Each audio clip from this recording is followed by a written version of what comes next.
Hello everybody, I hope everybody is fine.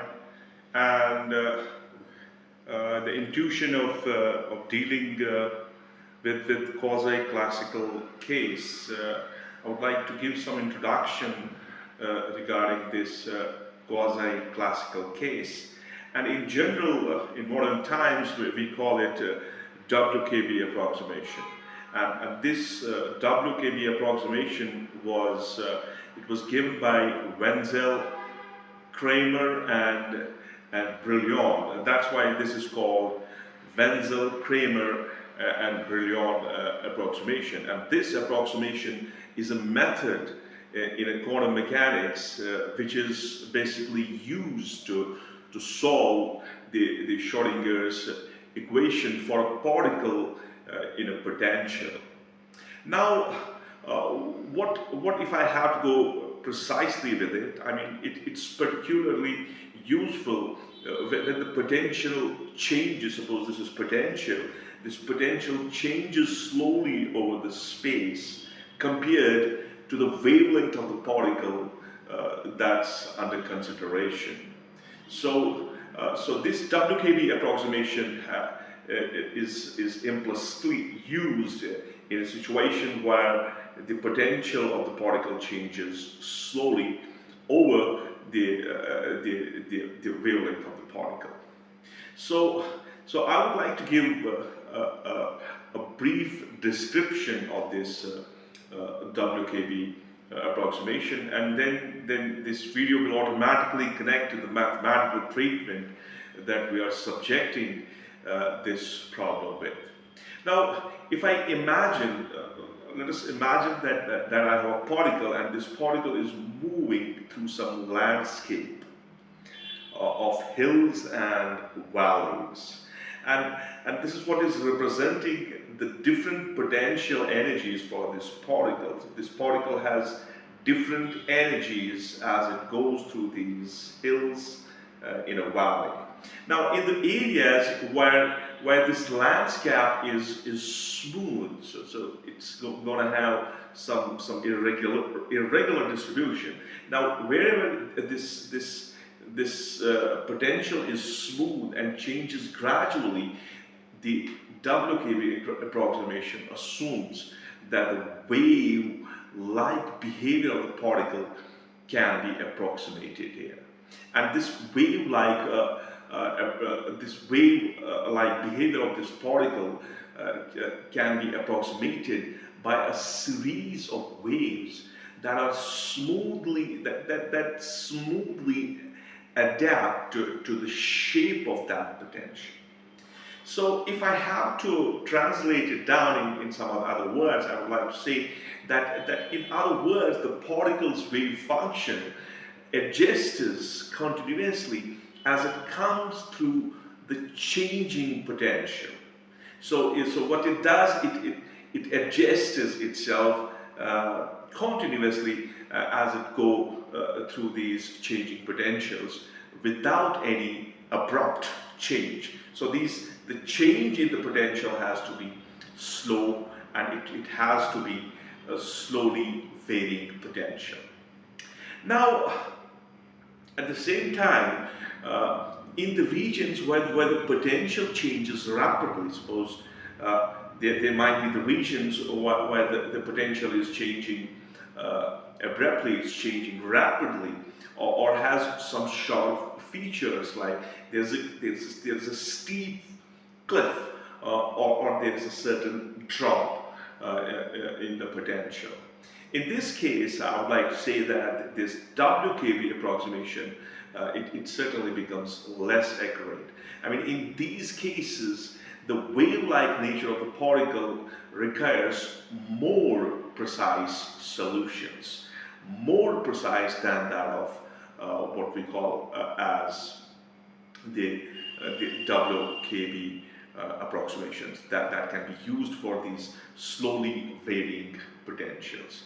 Now, overall, if I have to pictorize this situation, overall this quasi-classical case, what is also called as WKB approximation, is a powerful tool. It's a very strong tool for understanding quantum systems.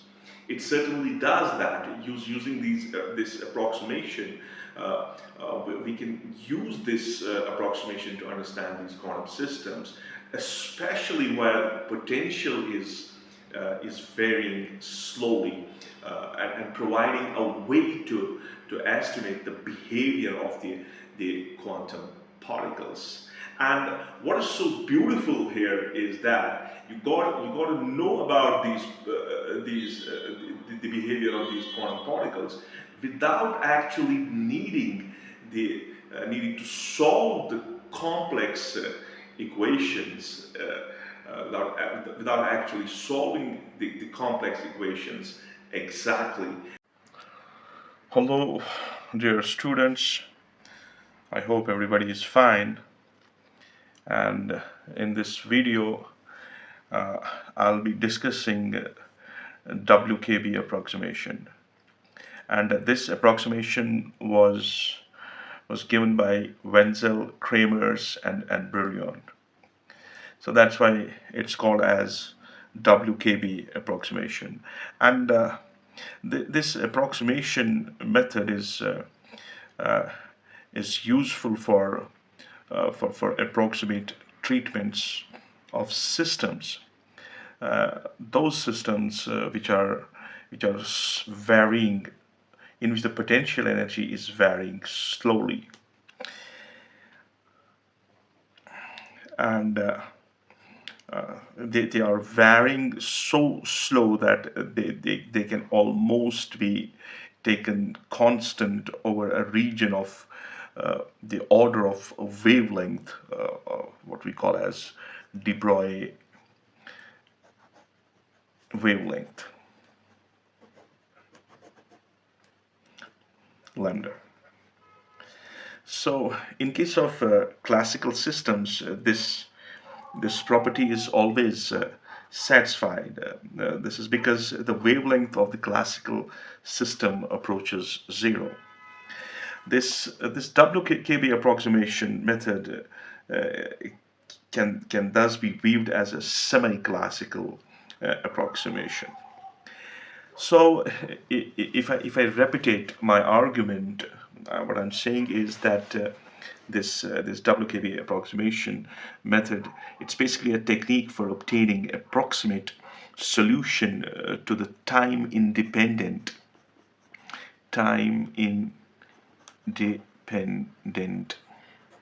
Schrodinger's equation.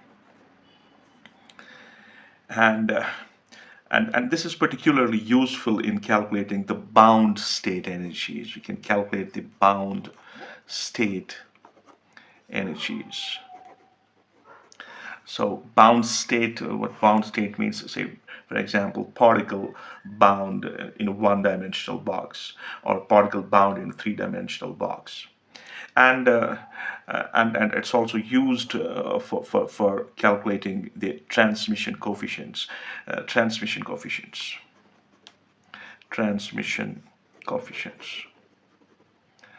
And this is what refers to tunneling.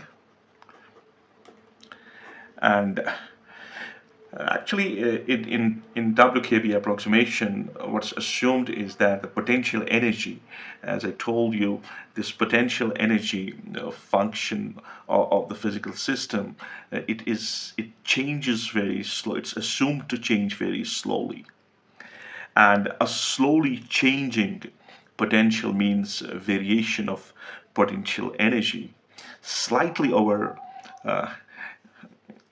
To be precise, over the de Broglie wavelengths, or over a couple of wavelengths of wave associated with the particle. Now if we assume a particle of mass, if I choose a particle of mass,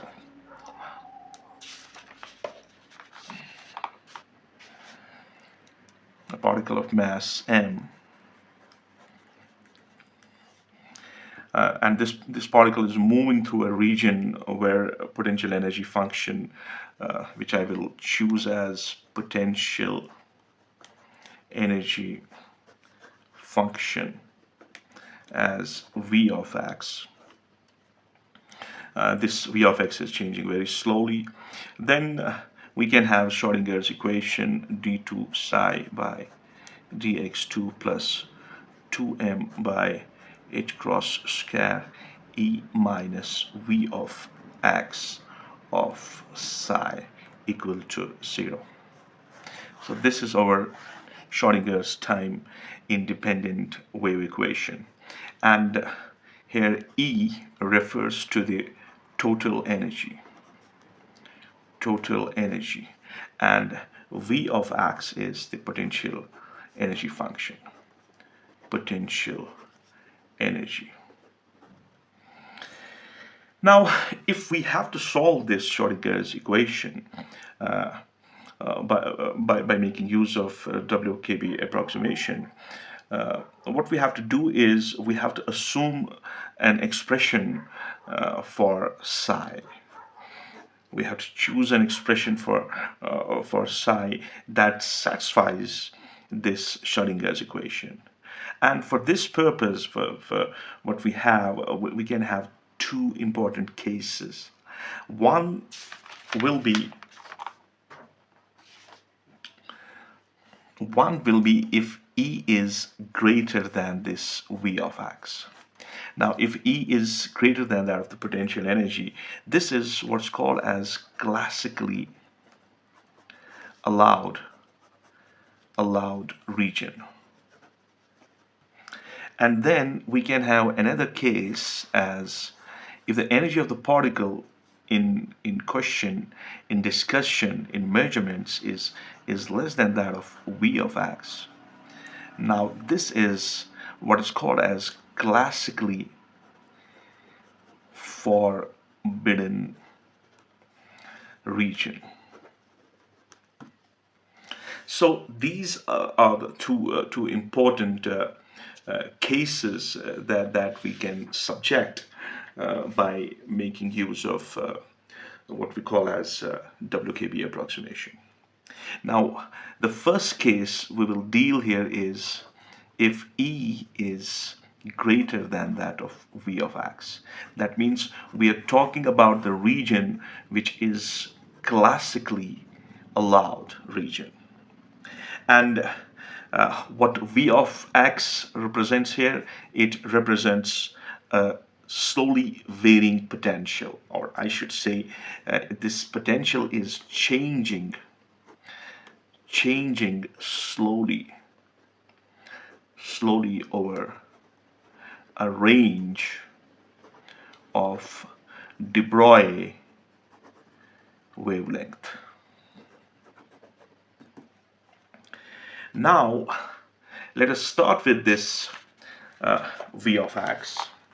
If I choose this, say if I assume that if I let that this V of x is a constant, if I start from here, so I will choose a notation for it that V of x is V naught. So what we do, we can use this constant value of potential in Schrödinger's time-independent wave equation. So what we will have d2 psi by dx2 plus 2m by h cross square e minus v naught of psi equals 0. So what is important here in this equation is that this V naught is constant, and I would choose a k, say k is under root of 2m by h cross square e minus V naught. So I can write down the Schrödinger's equation as d2 psi by dx2 plus k square psi equals 0. So we can understand that this k is dependent on the constant potential. Now we can look for we can choose a solution for this differential equation, and if I take on, say, if I choose its solution as psi equals e to the power of, say, mx. Now I can differentiate this with respect to x. This will give me m e to the power of mx. I can again differentiate it with respect to x. I'll get m square e to the power of m of x. So we can use this double derivative of psi in Schrodinger's time independent wave equation that we have written for this case. So here for double derivative of psi, we're going to use m square e to the power of m of x. Then plus k square. For psi, what we have, e to the power of m of x, this is going to be equal to 0. So I have m square plus k square times e to the power of mx equals 0. Now, for the wave function cannot be equal to 0. I mean, e to the power of mx cannot be equal to 0. So what can be equal to 0 is m square plus k square equals 0. So we can think of m square equals minus k square. So m will be plus minus iota of k. So we can write down this solution. We can write down the solution for this Schrodinger's equation under consideration. So what will be its solution? I can write down, because psi was, I'll write down a e to the power of m x. So for m, I will use plus minus iota k of x. And this k, this capital K, is what? It is under root of 2m by h cross square e minus v naught. And this k is constant. Now, the point is, if the energy of the particle under consideration is greater than that of this potential, and this v of x that we have chosen is not a constant, it's not a constant, and assuming that this v of x is changing, it's changing over de Broglie wavelength, or very small lengths, and we can write down Schrodinger's equation as d2 psi by dx2 plus 2m by h cross square e minus v of x. Now v of x is a slowly varying potential times psi equals 0. So here I have k. I'll use k equals under root of 2m by h cross square e minus v. No, this is wrong.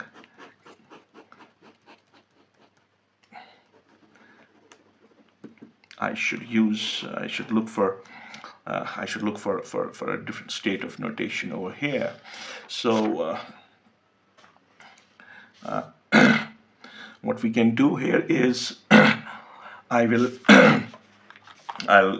write down Schrodinger's equation for this case as dx2 plus 2m by h cross square times e minus v of x, and v of x is slowly varying, and so I will choose, say, d2 psi by dx2 plus, I will choose small k square psi equals 0.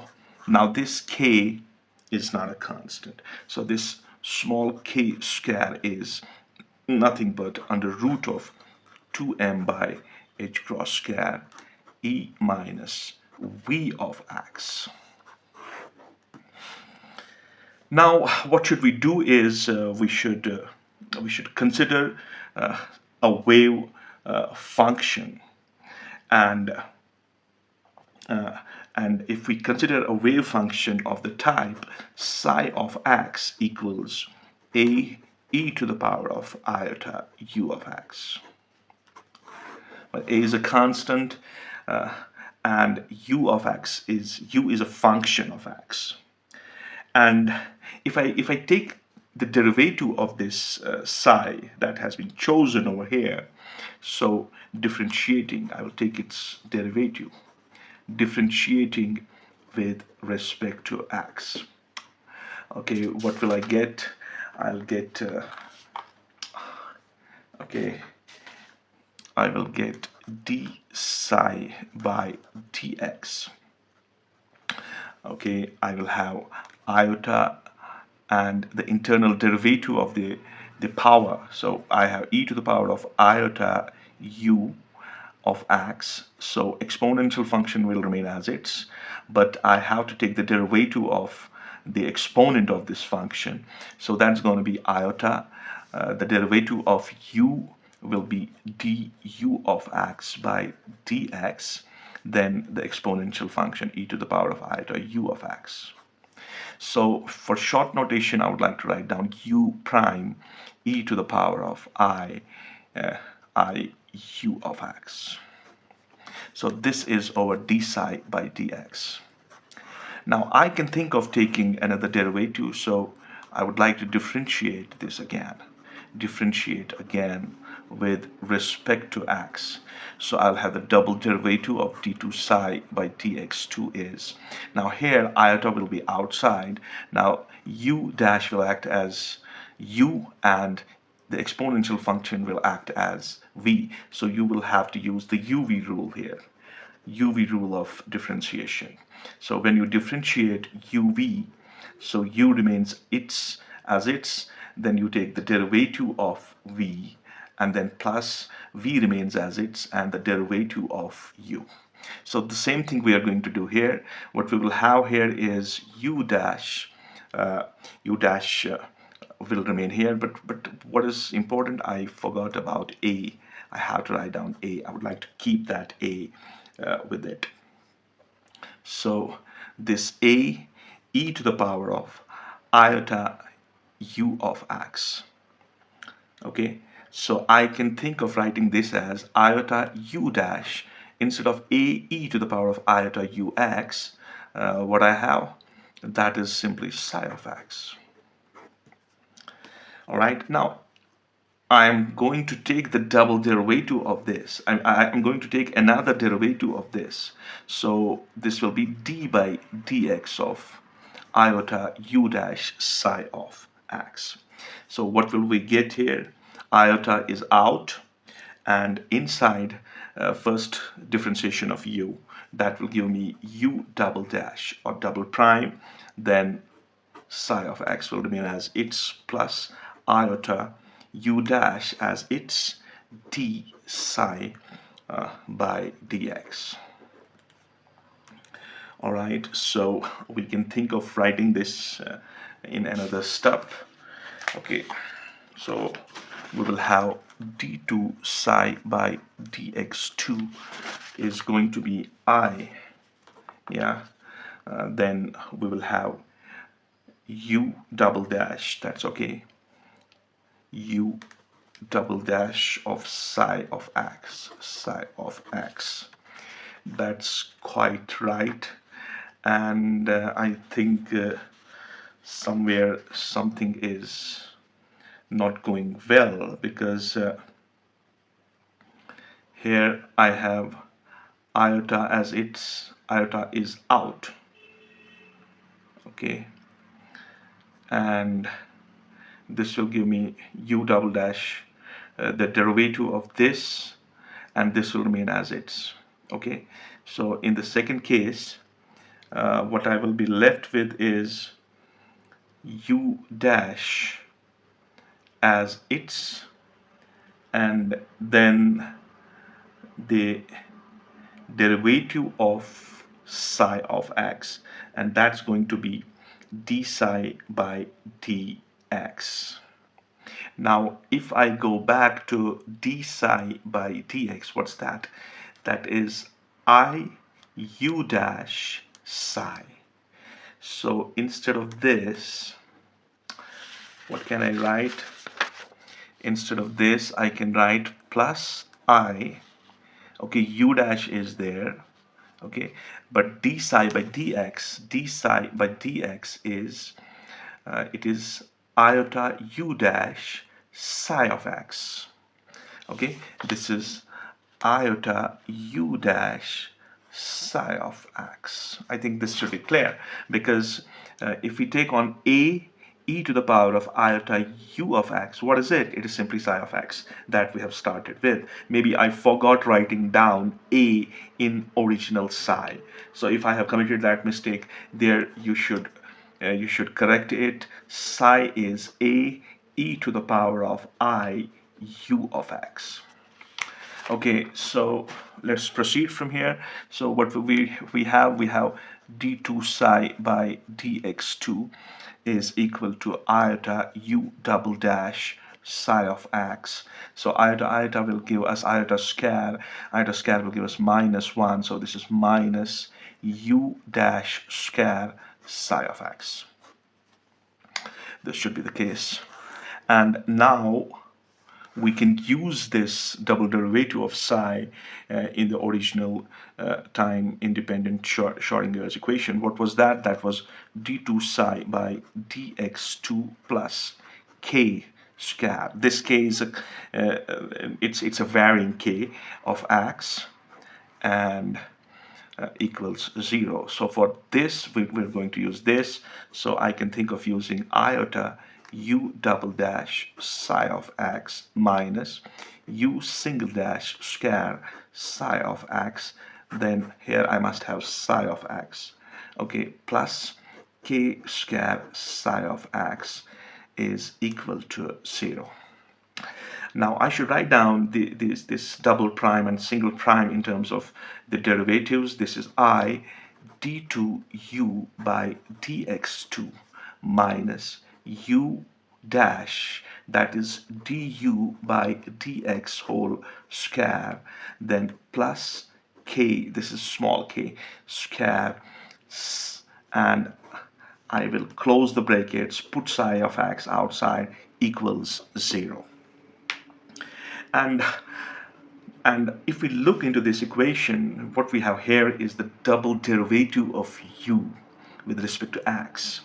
And our function, this u, is varying slowly. This function is varying slowly. If the function is varying slowly, so the function u of x is varying slowly. So if it is varying slowly, we can immediately say that this double derivative of u with respect to x is equal to 0. So that's the case. So if this is equal to 0, then what will happen is this term is going to die. This iota is only for this double derivative. I have kept it outside the bracket. That's wrong. It has to be inside the bracket. So this term is gone. So what we are left with is minus du by dx whole square plus k square. Here I can put the long brackets. Psi of x is equal to 0. This I can do, and I can make the shifting. I can write down du by dx whole square is equal to k square of, I'll take this k is the function of x. Let me write it that way. So this is the case, and we can move on from here. And what can we do is we have then simply this du by dk is plus minus k of x. Now if du by, this is not k, this is x, this du by dx is plus minus k of x. Now we can transfer this dx on the other side, and when we do that, we will have du equals plus minus k, k is small, this is k of x and t of x. And we can integrate this, and on integrating I'll get u of x as plus minus integral. Now this integral can go to some x or then k of x dx. So we had chosen the wave function that was psi of x is a e to the power of plus minus, no, sorry, e to the power of iota u of x. Now u of x is calculated. So what will be psi of x? Psi of x will be a e to the power of plus minus iota integral of k of x d of x.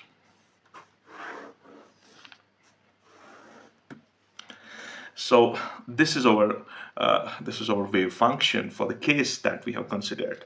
And proceeding from here, we can proceed from here.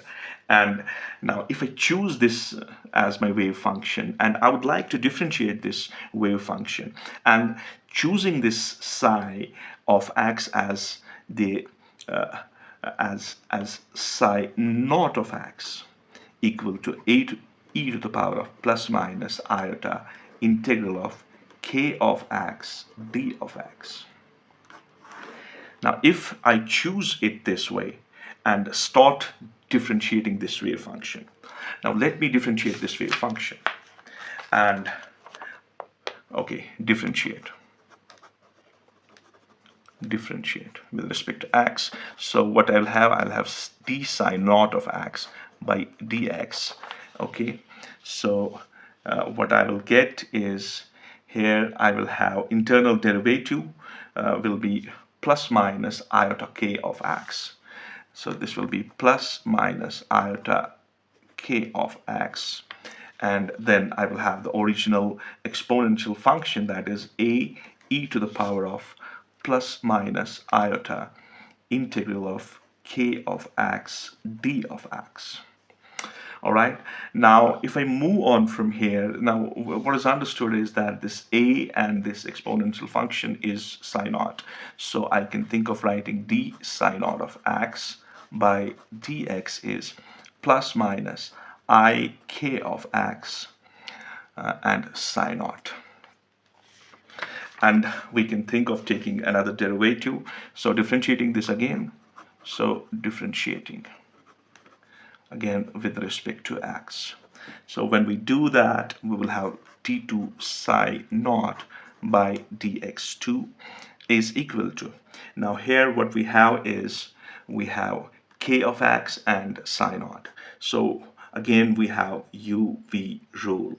So what we will get, this is quite simple, anybody can do it. So I'm going to write down this, though I'll keep this plus minus with it. This is plus minus iota dk of x by dx psi naught plus minus iota k of x, and then d psi naught by dx. Okay, so UV rule is applied here. Now we can proceed on. This is plus minus iota dk of x by dx psi naught plus iota k of x. D psi naught by dx is calculated over here, and we can use this equation here.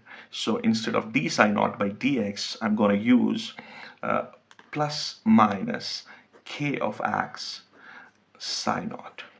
Keep that thing in mind. This is in multiplicative mode. This is not in addition or subtraction mode over here. So this will be the case. Okay, so we can further solve it. And what we are going to get is d2 psi naught by dx2 is going to be, this is going to be plus minus iota. This is dk of x by dx minus, okay, here I'll have iota times iota is going to give me iota square will make it minus, so I'll keep this minus here, and then k into k is going to be k square of x, and I think I'll get rid of this plus minus and I will put psi naught outside. I can do that. Now this will give me what this I can proceed from here, okay, and I can use this thing in the original Schrodinger's wave equation, the Schrodinger's equation under consideration. So previously I forgot to tell you, I think, where I was at that time. Let me check that. Yeah, now this thing. Now if I see here this psi naught of x, this psi naught of x equals e to the power of plus minus I k of x dx, which is the solution to the Schrodinger's equation under consideration. This is called as zero order solution. This is called as zero order solution. I forgot to tell you, zero order solution of Schrodinger's equation by making use of WKB approximation, and this equation must satisfy the equation under consideration. I mean, this solution must satisfy Schrodinger's equation. So here we have reached over here. Okay, we have reached over here. So what we expect now, what we see here is that that if this dk of x by dx is very, very less than this k square of x. Now, if I think like this, or we can think other way also, 1 by k dk, which is the function of x, divided by dx, its magnitude is very, very less than that of k of x.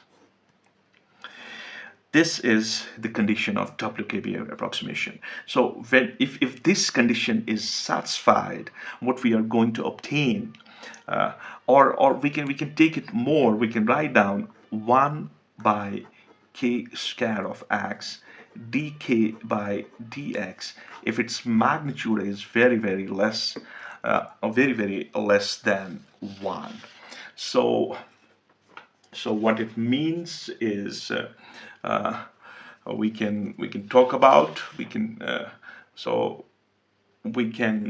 move on from here, and we can see that if this is true, then we are going back to the original Schrödinger wave equation in which we have psi naught, because if this term is very, very less than this term, then we can equate this term to 0, and we'll be back to the original Schrödinger's equation.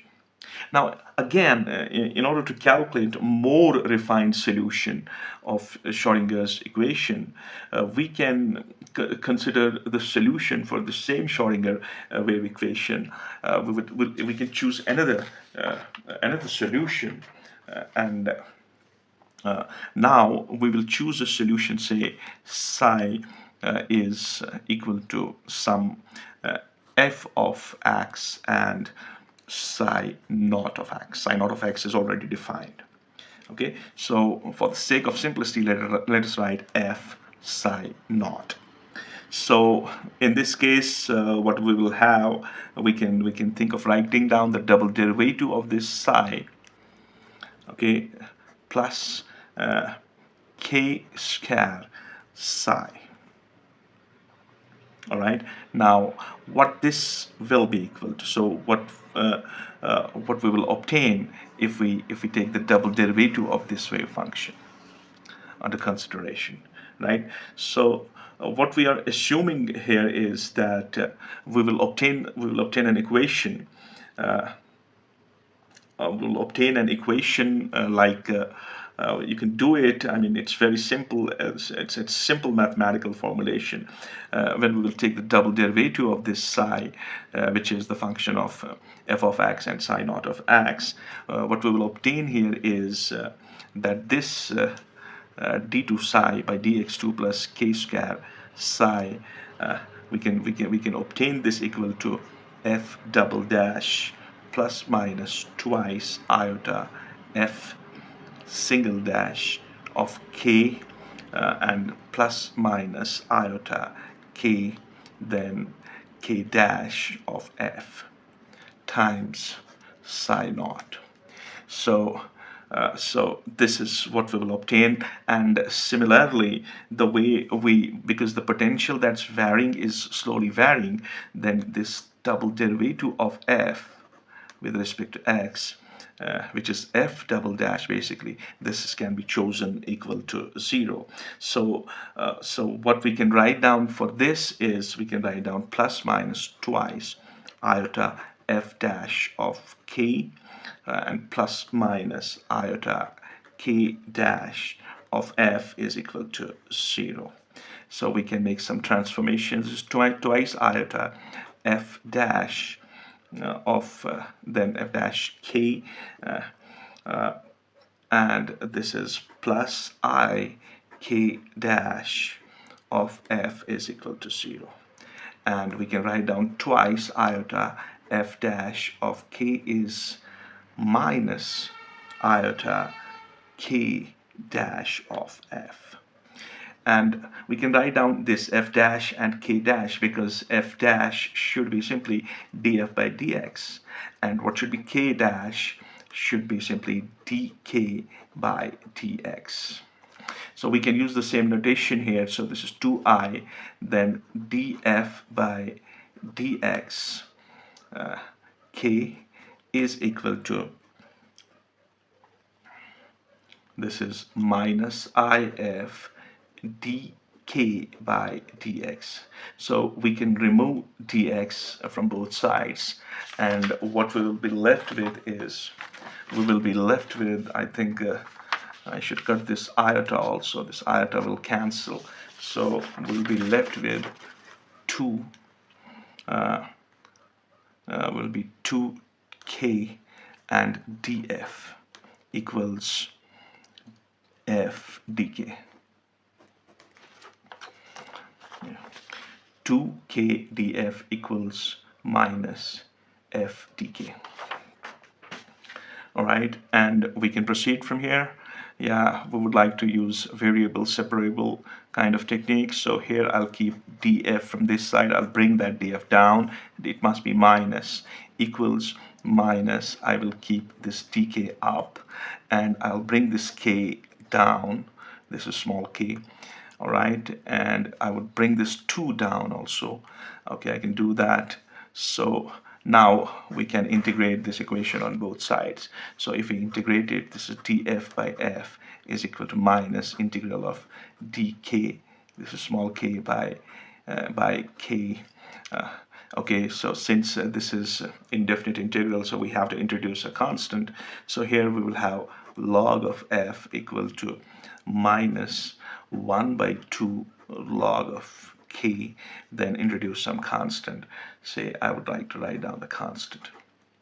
Okay, so we can write down log of f is minus log of, because I can take this as log of m raised power n, so this will be k raised power 1 by 2 plus constant.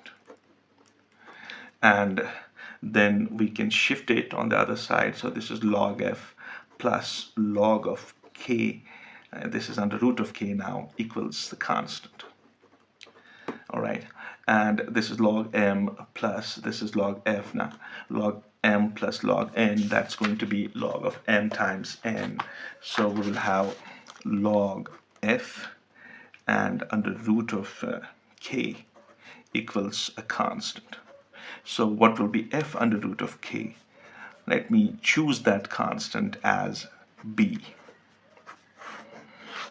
All right, so what will be f?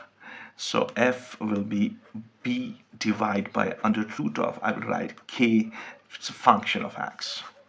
This is my value of f. This is the value of f that we have obtained till now. And we can immediately think of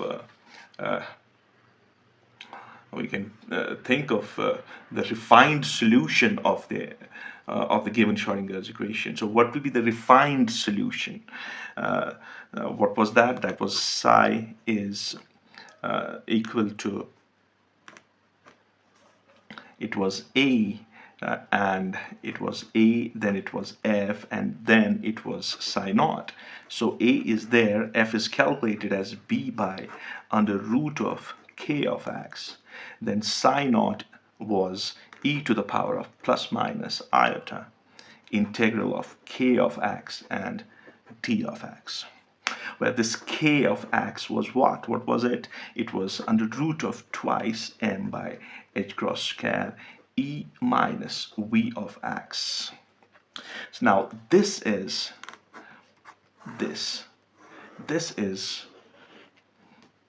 the first order solution. This is the first order solution. And people can take more sophisticated solutions. They can go for a second order solution. They can go for third order solution to have more and more precision in their calculations. And this is achieved by making use of WKB approximation technique.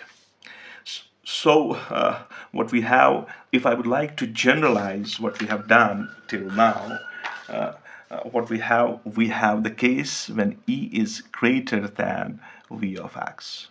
This is the case which we have discussed, and we have got psi naught, which is zero order solution. That was AE to the power of plus minus iota integral K of x d of x. So this is zero order solution using WKB approximation. And then we have psi 1, which we calculated as AB by under root of K of x e to the power of plus minus iota integral K of x dx. Now for this AB we can choose another simple constant, as psi 1 is, say, C by under root of K of x e to the power of plus minus iota integral of K of x d of x. And we can go for second order solution, and the second order solution will be psi 2 equal to, say, for example, G of x and times psi 1 of x. So this is how the process will go on to have more and more precise solutions to the problems that have been considered. Now the same analysis has to be carried out for the case E less than V of x, which is classically forbidden region. So E less than V of x. We have to carry out the same analysis. I mean, if I start with the Schrodinger's equation, what will be different here is, say, d2 psi by dx2 plus I'll use k1 square of psi equals 0, where this k1 is going to be because E is less than V of x. That means V of x is greater than E. So if I write down, I think the better way will be to write down the Schrodinger's equation here.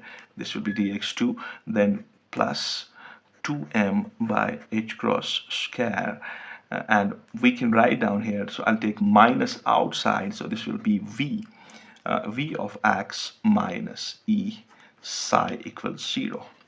So this is my equation, and what is k1 square is nothing but 2m by h cross square V of x minus E. So k1 is under root of twice m by h cross square V of x minus E. Okay, and we will have this similar way of doing things. The way we had the solution, we will have the same kind of solutions here, but the results that we will obtain here, the results will have no iota in them.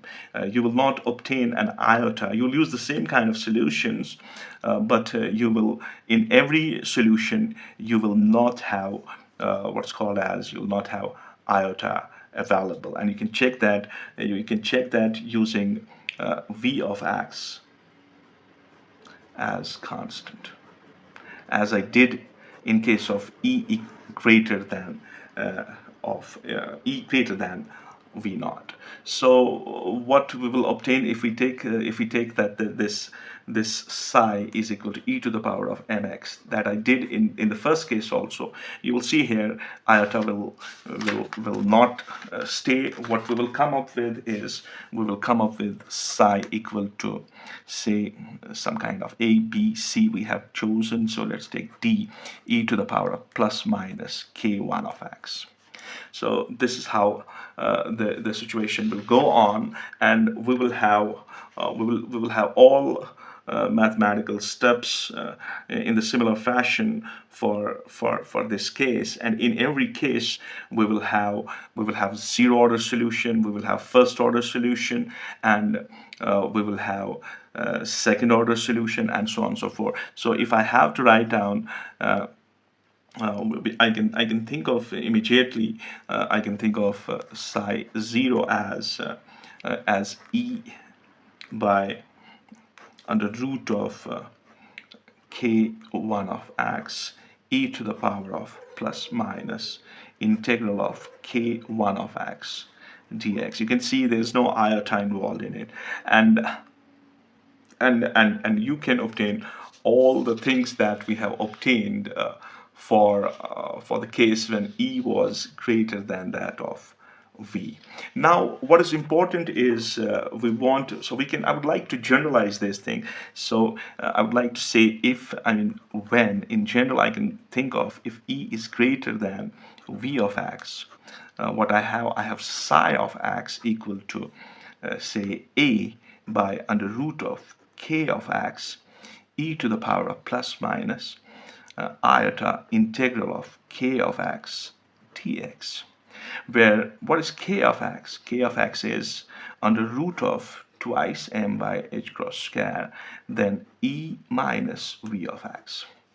Okay, and for e less than v of x, I can write down this psi of x equal to, I will use b here, it's b by under root of k1 of x e to the power of plus minus integral k1 of x dx, where in this case this k1 is under root of 2m by h cross square v of x minus e. And we can think of changing the way these solutions in terms of momentum, and the precise thing, because in one case we have E minus Vx, in another case we have Vx minus E. So it would be better to choose things in terms of magnitude of the momentum, and we can immediately convert. We can use for this this k, the magnitude of k is magnitude of p by h cross. We can obtain this relation using the simple Hamiltonian equation, kinetic energy, which is basically p squared by 2m plus v of x is equal to the total energy. And from this equation we can obtain the relation between momentum and the k's that we have used. So we can transform our expressions, which are in terms of k, we can transform them in terms of momentum. So when E is greater than V of x, what will be psi of x? That's going to be, I should write A1 by under root of P of x e to the power of plus minus iota by h cross integral p of x d of x. Clear? It should be clear. I have used this equation. I've transformed it, this wave function, from k to the momentum. So when E is less than V of x, I have psi of x equal to B1 divided by under root of P of x. P of x. Keep one thing in mind, this P of x is the magnitude. We are writing it in terms of magnitude, okay? So we should keep that thing in mind in terms of magnitude. So that's going to be e to the power of plus minus iota by h cross integral P of x, its magnitude tx. That's it. And after this video, in the next video, we would like to apply the results that we have obtained here in some of the defined quantization rules, and try to obtain the solutions, try to obtain the eigenvalues.